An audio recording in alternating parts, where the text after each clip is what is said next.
तमिलनाडु की सियासत में आज वो हो गया जिसकी कल्पना द्रविड़ राजनीति के दिग्गजों ने कभी नहीं की होगी। जिस एआईएडीएमके को एमजीआर ने खून पसीने से सींचा, जिसे अम्मा जयललिता ने अभेद्य बनाया, आज वो पार्टी दो फाड़ होती दिखाई दे रही है। पार्टी के सीनियर लीडर सीवी षणमुगम ने बड़ा धमाका किया है। उनका दावा है कि 30 विधायकों के साथ थलपति विजय की पार्टी टीवीके को वो समर्थन कर सकते हैं। आज तमिलनाडु की 17वीं विधानसभा का पहला सत्र शुरू हुआ। असेंबली के कॉरिडोर में सन्नाटा था, लेकिन जैसे ही मुख्यमंत्री विजय ने वहां पर एंट्री की, सदन तालियों की गड़गड़ाहट से गूंज उठा। चेहरे पर वही चिर परिचित मुस्कान, लेकिन इरादे फौलादी। 118 के बहुमत के आंकड़ों से महज 2 कदम आगे, यानी 120 विधायकों के समर्थन के साथ विजय ने सरकार की कमान 30 मई को संभाल ली थी। चुनौती बड़ी थी क्योंकि 13 मई को विश्वास मत हासिल करना है। हर किसी की नजरें इसी जोड़तोड़ पर अब टिकी हैं, लेकिन किसे पता था कि विजय ने पर्दे के पीछे ही गेम ओवर कर दिया है। विधानसभा की कार्रवाई शुरू हुई कि सदन के बाहर एआईएडीएमके के दिग्गज नेता सीवी षणमुगम ने एक बड़ा ऐलान कर दिया। षणमुगम ने न सिर्फ टीवीके सरकार को समर्थन दिया, बल्कि अपने साथ 30 विधायकों की फौज भी खड़ी कर दी। सुनिए क्या कुछ कहा षणमुगम ने। हम जनता के जनादेश को स्वीकार करते हैं। ये जनादेश मुख्यमंत्री विजय के लिए है। ये जनादेश विजय को मुख्यमंत्री बनाने के लिए है। हम मुख्यमंत्री विजय को बधाई देते हैं और मुख्यमंत्री नेतृत्व वाली टीवीके सरकार को अपना समर्थन देते हैं। तो सुना आपने, षणमुगम साहब दावा कर रहे हैं कि डीएमके को रोकने के लिए टीवीके को मजबूत करना जरूरी है। लेकिन क्या यह महज डीएमके को रोकने की रणनीति पर है या इसके पीछे बहुत बड़ी सियासत है, बताएंगे आपको। लेकिन पहले अब तमिलनाडु विधानसभा में विजय का अंक गणित समझ लीजिए। जो विजय सरकार 120 के हल्के बहुमत पर टिकी थी, वो अब 150 विधायकों के प्रचंड समर्थन के साथ चट्टान की तरह मजबूत दिखने लगी है। जाहिर है अब 13 मई का फ्लोर टेस्ट महज एक औपचारिकता बनकर रह जाएगा।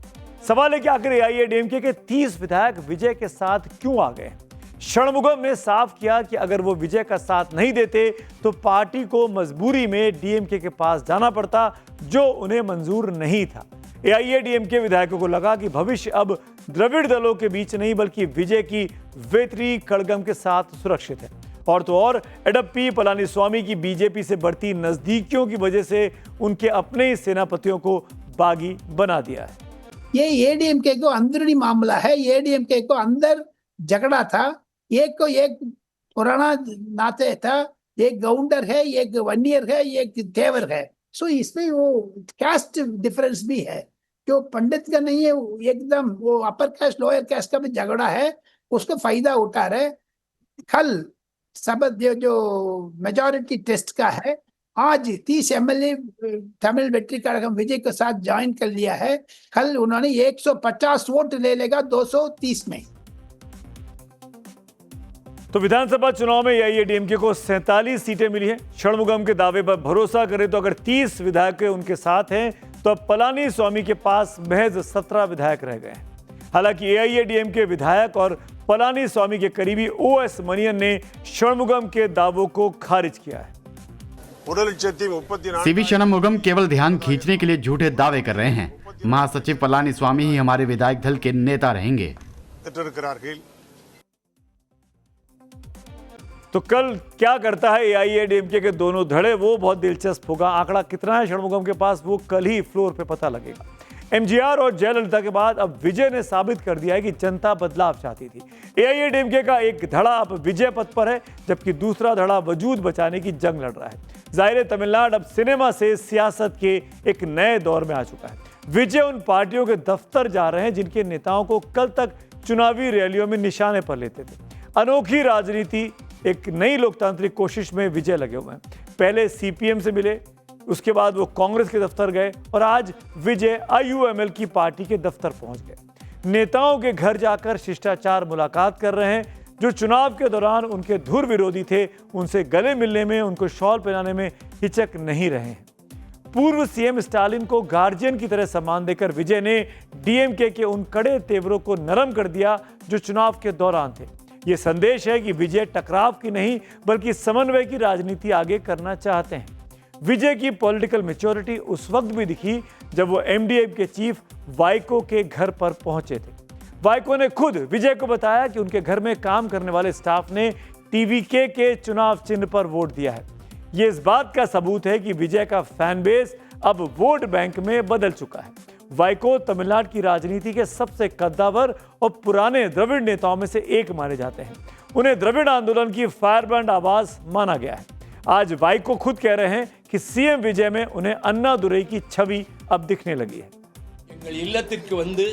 मुख्यमंत्री जोसेफ विजय का पूर्व मुख्यमंत्री स्टालिन सहित विपक्षी नेताओं से मिलना अन्ना के इसी तरह के कदम की याद दिलाता है। मैंने उनसे धर्मनिरपेक्षता के रास्ते पर चलने को कहा है।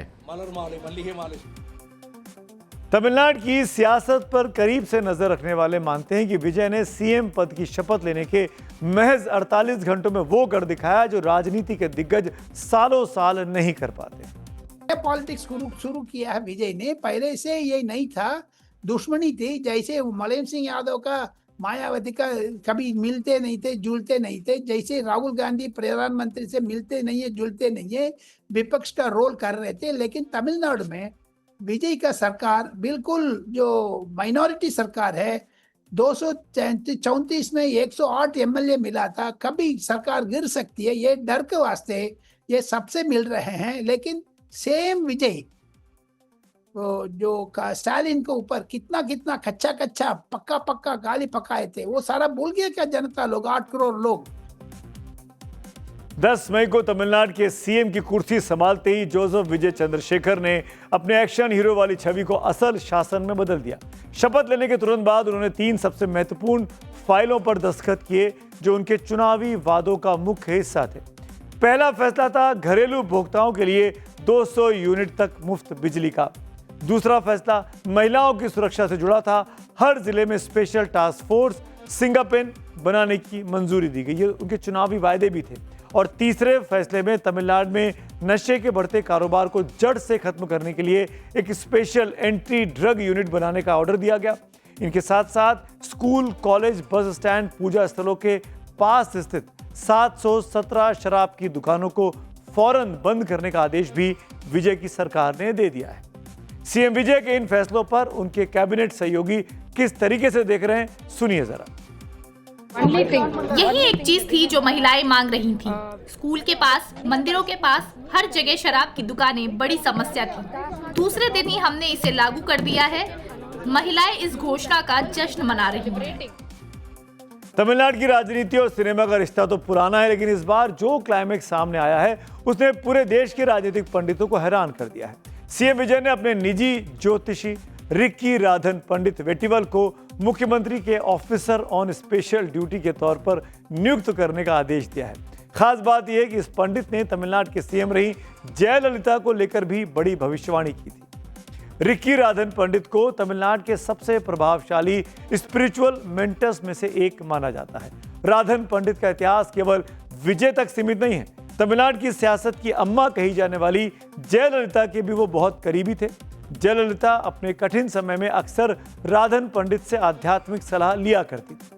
राधन पंडित की राजनीतिक समझ और ग्रहों की चाल का मेल बैठाने का तरीका उन्हें दूसरे ज्योतिषियों से अलग बनाता है और यही वजह है कि विजय पे उन पर बहुत भरोसा करते हैं। सीएम विजय के इस फैसले के बाद ये साफ हो गया कि जोसेफ विजय आध्यात्मिक मार्गदर्शन पर गहरा भरोसा रखते हैं। वो विजय जो खुद क्रिश्चियनिटी यानी ईसाई धर्म को फॉलो करते हैं। और अब बात करते हैं कार्यक्रम के आखिर में पब्लिक व्यूज की। नीट एग्जाम पर बहुत से व्यूज आए हैं। नृपेंद्र कुमार मौर्य का व्यू है, आखिर इस देश में नेताओं की रैलियां हो जाती हैं, 95 करोड़ लोग मतदान दे देते हैं, लेकिन छात्रों की परीक्षाएं समय पर क्यों नहीं हो पाती? देश के युवाओं को दांव पर क्यों लगाया जाता है? एक और पब्लिक व्यू है नीट को लेकर ऋषभ मिश्रा का।